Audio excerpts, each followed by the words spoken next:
The fireworks. I never thought that a simple 4th of July barbecue would end up as one of the most unsettling nights of my life. My name's Ethan. I'm 18, and that summer marked the last one before college. Jake, my best friend, invited me and his cousin Ryan out to his uncle's property, way out in rural Pennsylvania. The kind of place where street lights don't exist, and the sky is so dark at night that you can see every star. It was perfect. At least that's what I thought going into the weekend. Jake's uncle owned a big stretch of land, maybe 100 acres of fields and woods, tucked along a valley. The family invited about 30 people for a barbecue, everyone spread out over the yard in lawn chairs or standing around fire pits.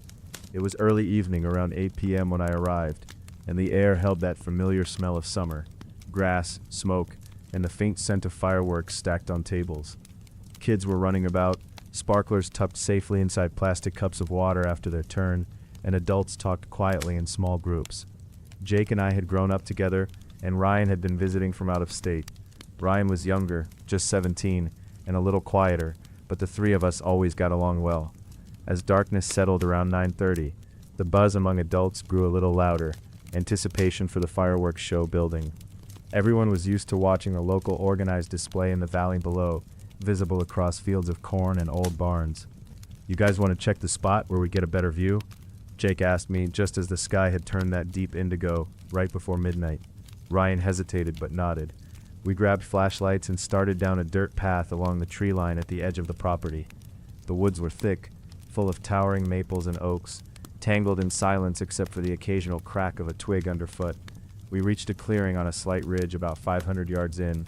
From there, the valley stretched out below us, small lights from distant farmhouses twinkling. The sky was clearing of remaining clouds, and stars began to assert themselves boldly overhead. It was the kind of quiet where your own breathing feels loud. Then the fireworks began. Bright bursts of color popped high above the valley, lighting the sky with oranges, reds, and greens. The booms echoed gently through the hills, a familiar and comforting soundtrack to summer nights. Jake and I leaned back against a rock, while Ryan stood slightly apart, watching the woods behind us with his arms crossed. After a few minutes I heard something else, a sharp, cracking sound. At first it blended with the fireworks, maybe another nearby farm's display, but it didn't echo like the colorful explosions. It sounded close, like a dozen solid thumps or bangs just inside the trees behind us. I turned to Ryan. "Did you hear that?" He said quietly, eyes scanning the dark woods beyond the tree line. "It's probably just some guy shooting off his own fireworks. There's always weird people out here." Jake shrugged. "Maybe, but that doesn't sound right. Gunshots?" His voice dropped. We tried to brush it off. The distant fireworks kept going, and the smell of gunpowder was familiar at least. But the noises from the woods didn't stop. Hollow sounds, irregular, more staccato than the rhythmic booms of the show. Ryan pulled his jacket tighter around him. "Guys, maybe we should head back." Before either Jake or I could say anything, another sharp crack rang out from the trees, closer now, almost just behind the ridge where the darkness pressed in. Off in the valley, a brilliant white flash of fireworks lit the sky, the big finale starting with cascading sparks, and then silence. No thunderous booms, no distant echoes, just the soft whisper of leaves stirred by a light breeze. The woods behind us were still. We froze. "Maybe it just stopped," Jake said, voice tight, like someone ran out of fireworks or whatever. Ryan didn't answer. He wasn't looking back at the valley anymore, only straight into the dense black woods behind us. We stayed looking out over the valley for a few more minutes. The fireworks show in the distance resumed briefly, but the strange sounds never came back. Still, the unease lingered. We decided to walk back through the path, the flashlights carving narrow beams that bounced off twisted branches and leaves. The woods felt heavier now, the dark thicker. About halfway back, Ryan stopped suddenly. "Did you guys see that?" he whispered. I scanned the trees quickly, but saw nothing at first. Then, just out of reach of the flashlight beam, something moved. A shadow shifted behind a cluster of trees. "Probably just a deer or a raccoon," Jake said. "Don't think too hard about it." But my heart was pounding. We quickened our pace. The party lights were growing brighter at the edge of the property, and the distant buzz of voices was comforting. As we returned, I kept glancing back toward the woods. The shadows never looked quite natural in the low light. Back at the party, my unease didn't disappear. Everyone else seemed oblivious to anything strange. The barbecue had fired back to life, laughter bouncing among groups, music playing softly from speakers. We told ourselves the black woods were just woods, that the strange noises were probably some other kids shooting unsanctioned fireworks or a hunter in the distance, but deep down, none of us could shake the feeling of unseen eyes following our steps. Later that night, as I lay in my sleeping bag in the garage where Jake's parents had set up a makeshift bedroom for us, I replayed everything over and over, the way the noises never echoed properly, like they were alive and watching. I wondered if anyone would ever believe me. At the party, it was just a peaceful night, a summer tradition. But I knew the truth then, and I know it now. Out there, in those endless trees, something was waiting. Not for a long time, just enough to remind me that sometimes the quiet isn't safe. And I still see those brief flashes sometimes, whenever the 4th rolls around, bright lights cutting through the darkness, and the sharp crack that didn't belong to fireworks. I don't visit that place anymore, not since that night, because some things hide just beyond the light, and some sounds aren't meant to be heard. And that night I heard them.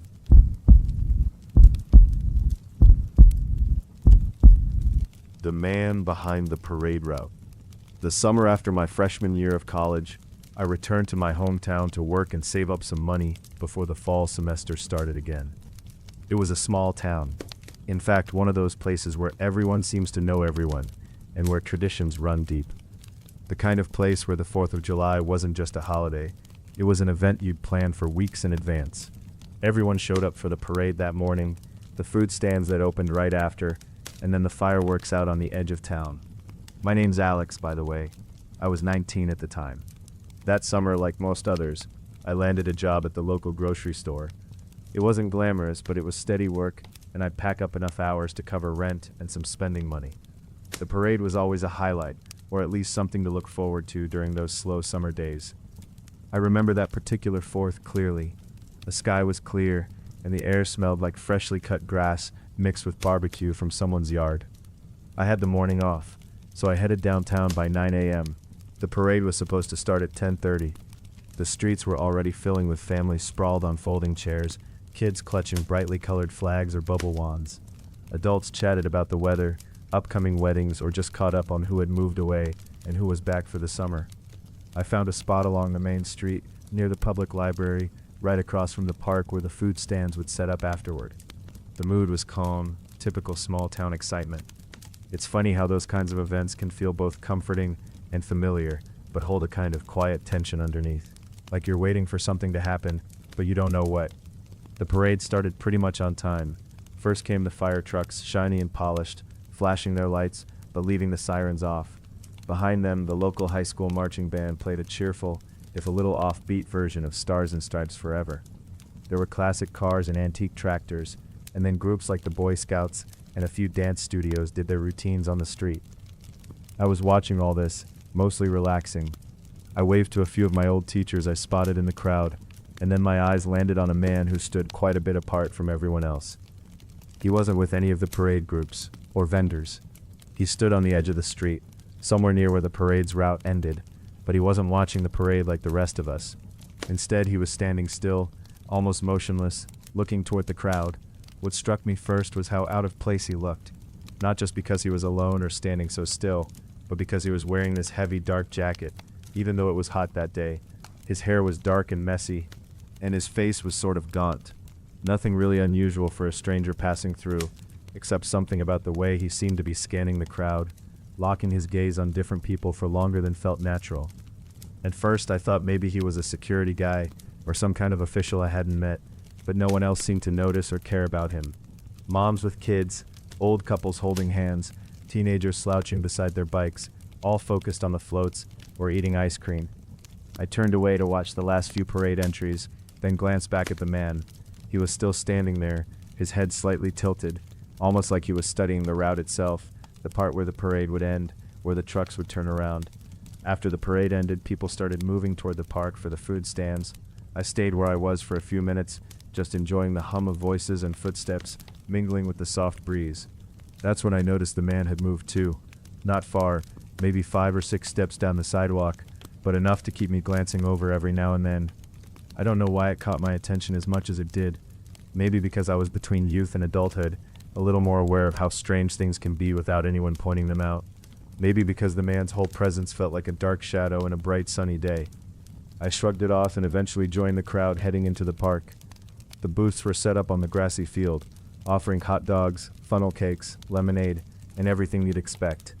People laughed and argued over who had the best potato salad, and kids roamed around with sticky fingers, faces painted like flags or tigers. I grabbed a sandwich and sat on the edge of the field, watching the town come alive with its usual simple pleasures. I felt safe. That man, whoever he was, seemed to have faded from my mind. Later that afternoon, my shift started at the store. I walked back through town, my bag heavy with groceries to restock the shelves. The streets were quieter now, empty except for a few people cleaning up or heading home. That's when I saw him again. He was standing just past the main intersection where the parade had looped. In the fading sunlight, his dark jacket looked more like a shadow than clothing. His face was turned toward me, and for a heartbeat, our eyes met. I stopped. He didn't move. "Hey," I called out, half expecting nothing in return.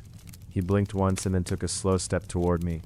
I noticed now that his jacket was soaked, not from sweat, but darker patches that glistened oddly under the streetlights as night fell. I backtracked a step, feeling my stomach tighten. My phone was in my pocket, and I considered calling someone, but I didn't want to overreact if it was nothing. "Are you okay?" I asked, trying to keep my voice even, like a curious dog, and then whispered something I couldn't quite catch. Suddenly a siren wailed in the distance. The tension broke as a car rounded the corner, a sheriff's cruiser. The man glanced over his shoulder, and without another word, started walking away quickly, disappearing into an alley between two stores. I didn't follow. Instead, I told the officer about the man I'd seen lingering in unusual spots during the parade and afterward. The officer listened, nodded, and said they'd send someone to check the area. That night when I got home, I couldn't shake the feeling that the man was more than just a random stranger. The next morning, on the store's bulletin board, someone had posted a flyer. I walked over, squinting in the sunlight.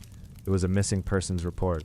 A man, mid-30s, dark hair, last seen wearing a heavy jacket on the 4th of July, near the town square.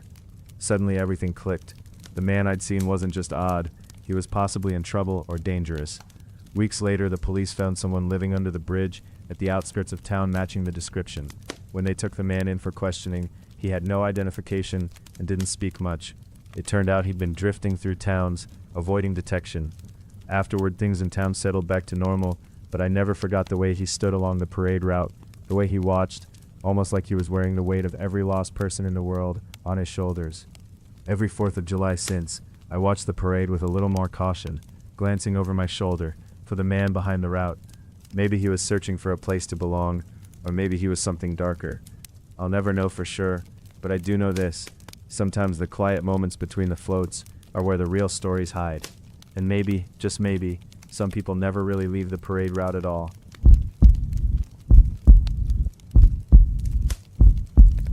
Shadows on the water. A few summers ago, when I was still in college, my friend Tyler invited me to spend the 4th of July weekend at his grandparents' lake house up in northern Michigan. Tyler's family had this old place on a quiet, wooded lake several miles from the nearest town. Cell phone service was spotty, at best, and there were only a handful of houses scattered around. It felt like being tucked away from the world. Tyler said there was this big, old, abandoned house that sat right across the lake. According to him, it had been empty for years, ever since the last owner died under mysterious circumstances. I didn't think much about it at the time. Tyler mentioned it casually, like it was some local trivia. I arrived around noon on July 3rd. Tyler was already there with his girlfriend Megan and their dog, a lazy golden retriever named Scout. By the time I pulled up, they were setting up the lawn chairs and unpacking food on the porch. The sun was bright, the sky clear, and the air smelled like summer, pine and scorched grass mixed with grilling meat. We caught up briefly, then quickly slipped into the easy rhythm of a holiday weekend. Tyler's grandparents' house wasn't anything fancy, just a modest wood-paneled cabin with creaky floors and a knotty pine ceiling. There was a dock that jutted out into the lake. After unpacking, we went down to the dock with some beers and settled into the quiet. The lake was still, glassy almost, mirroring the trees and the sky. Tyler pointed to the other side, towards the abandoned house. It looked dilapidated even from that distance. Broken windows and a sagging porch. "I've never seen anyone go in there," Tyler said. "The story is that the guy who lived there died alone. No family, no heirs. The house has just been rotting ever since." I nodded and took a sip of my beer, thinking about how quiet everything was, not a single boat or jet ski breaking the surface. The next day, July 4th, started out much like the first. We woke early, made coffee, and sat on the porch listening to the distant sounds of the forest waking up. Birds, bugs, leaves rustling faintly in the breeze. Neither of us had much signal on our phones, so there was some relief in the disconnection. Tyler and Megan wanted to explore along the shoreline on their kayaks, and I decided to join them, partially because I didn't want to be left out, and partly to see that abandoned house from closer up. We launched the kayaks around midday. The lake was cool and calm, and the sun was warm on my back as we paddled across. We got closer to the house, and I could see the details better. Boards missing from the porch, paint peeling in long, curling strips, a partially collapsed chimney. It was bad enough that I didn't think anyone could ever live there safely. Tyler joked, "Imagine the kind of things that must have happened inside. Old man secrets, ghost stories, probably." I laughed it off, but there was something about that house, something in the atmosphere or the silence around it, that made me uneasy. We didn't stay long, and soon paddled back to Tyler's side of the lake. That evening was low-key. We grilled burgers, listened to some music, and watched the sunset behind the trees. Tyler's grandparents had this small fire pit, and we roasted marshmallows after dark. As it got later, fireworks from distant neighbors started echoing softly across the water. I remember looking out at the abandoned house, its shadow long and dark under the moonlight. It felt out of place, as though it was holding its breath, waiting. The night was quiet, except for the sounds of water lapping against the dock and the soft crackling of the fire. We wrapped up early. It had been a long day, and the mosquitoes were out in force. The next morning, July 5th, something felt off. Scout, Tyler's dog, was acting strange. Usually happy and energetic, he was skittish and kept growling low under his breath, staring toward the water. We tried to distract him, but he refused to calm down. Later that morning, we decided to take a walk into the woods behind the house. It wasn't far, a rough trail that led from the back porch into thick pine and maple trees. The sky was overcast, and the air felt cooler than the previous days. We talked about the plans for the rest of the day, but my attention kept drifting. Every time I looked back toward the lake, I caught sight of something, or thought I did. A flicker of movement near the abandoned house, something just out of clear view that vanished whenever I focused. I mentioned it to Tyler, but he shrugged it off. "Probably a deer or something," he said. We walked for about 20 minutes before the trail began to narrow, and the ground grew uneven. We stopped at a small clearing where the trees thinned, opening up to a view of the lake and the abandoned house in the distance. That's when I noticed it, the faint outline of someone standing on the porch, not moving, just watching us. Tyler leaned forward, shielding his eyes against the dull light. "I don't see anything," he said quietly. I wasn't sure if I was trying to convince myself or him, but my stomach tightened with unease. Whoever or whatever was there didn't move again as we watched. Then, slow as the shadows, the figure disappeared. We left the clearing quickly, moving back toward the house, but the feeling stuck with me. That day, we mostly stayed inside. Tyler and Megan curled up watching movies, while I sat on the porch nursing a bottle of water and trying to shake the feeling that we were being watched. Night fell early, the clouds thickening. Around midnight, I was woken by noise outside, a rhythmic tapping, soft but repetitive, like someone knocking on wood. I slipped on my shoes and went out onto the porch. The fire pit was cold, the house silent except for the wind rustling branches. The tapping stopped as soon as I stepped outside. I scanned the dark lake but saw nothing. The only sound was Scout whimpering softly from the cabin. I called him, but he was nowhere downstairs. Megan's door was shut, and I didn't want to disturb her. Tyler was asleep inside, so I didn't want to wake him either. I went back inside and tried to convince myself the noise had been a branch, or maybe an animal. Still, I couldn't shake the feeling that someone was closer than I thought. The following morning, I noticed something else, something small but odd. On the dock, near the edge where we'd been sitting the day before, was a single weathered shoe. Not new, not the kind of thing that would wash up on its own. Too sturdy, too old-looking. It looked like it belonged to a man. Tyler said he didn't recognize it, and none of us had seen anyone around the lake that weekend. It struck me as strange, but we didn't say much about it. Later, as we packed up to leave, I glanced back toward that abandoned house one last time. I saw just barely the outline of a man standing at the window on the second floor. The figure was still but eerily clear against the fading light. I pointed it out to Tyler and Megan. They looked but saw nothing. That was the last image I carried with me. Back in college the next week, I tried to tell people about it, but it sounded ridiculous. An old house, strange noises, shadows. Everyone just nodded politely and changed the subject. But every 4th of July since, I find myself thinking about that lake house, the abandoned house across the water, and the man who watched us from the windows. What haunts a place like that? What secrets seep into the silence of a forgotten home left to rot far from town? And most unsettling of all, is it really empty? I never went back, and I don't plan to. But sometimes, late at night, I wonder if that man is still there, watching and waiting for the next summer's silence to break.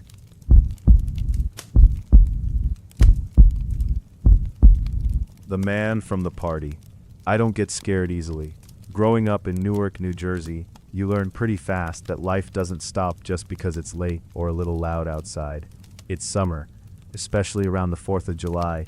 You can expect streets buzzing with people, kids playing, music blasting from corner stoops, and the smell of barbecue in the air. Fireworks crackling overhead, neighbors saying hi from across the block, people walking in groups even well past midnight.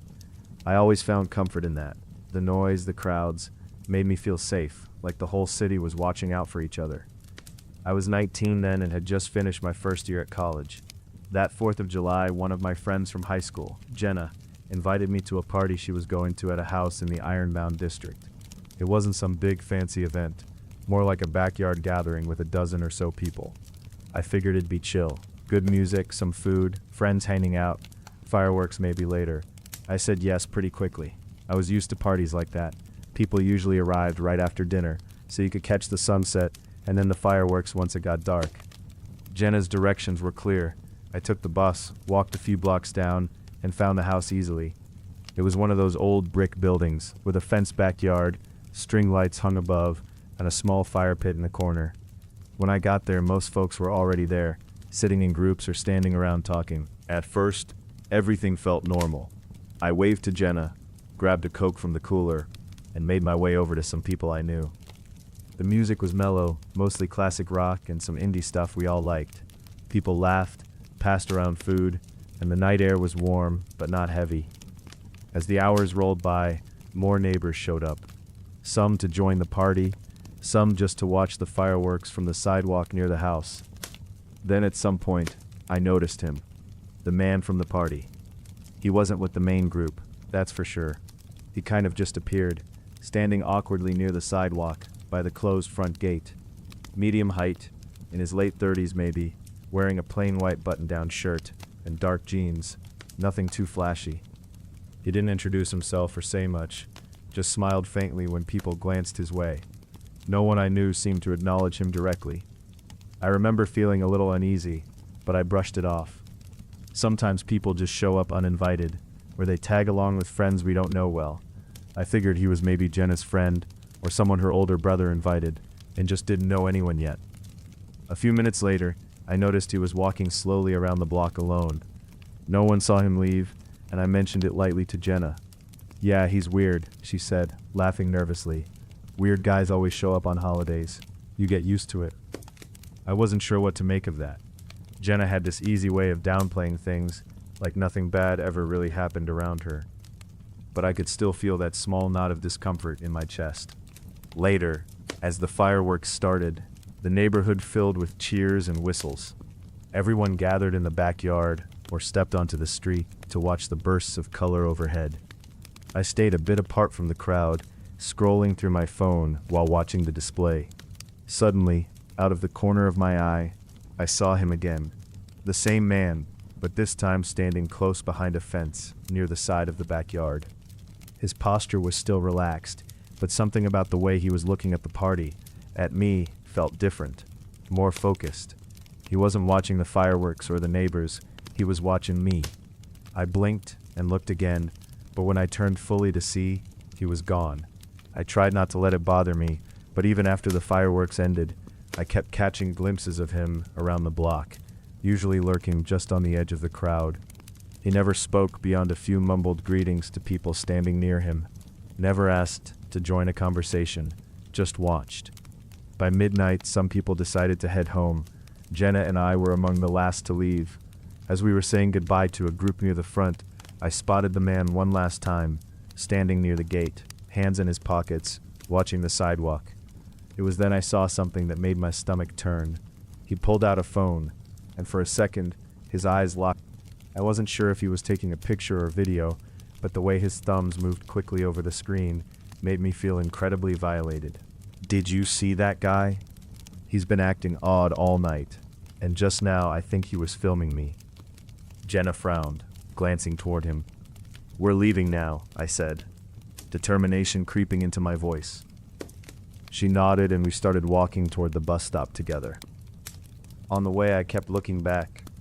He hadn't moved from his spot at the gate and was facing us still. I felt this sudden urge to start running, but Jenna held my arm. Don't freak out, she said softly. He can't hurt us. But I wasn't sure about that. When we reached the bus stop, Jenna texted some other friends who lived nearby, arranging to meet them.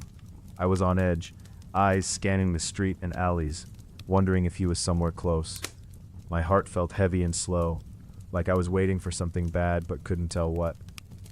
Then a man in a police uniform walked by, heading toward us from the main street.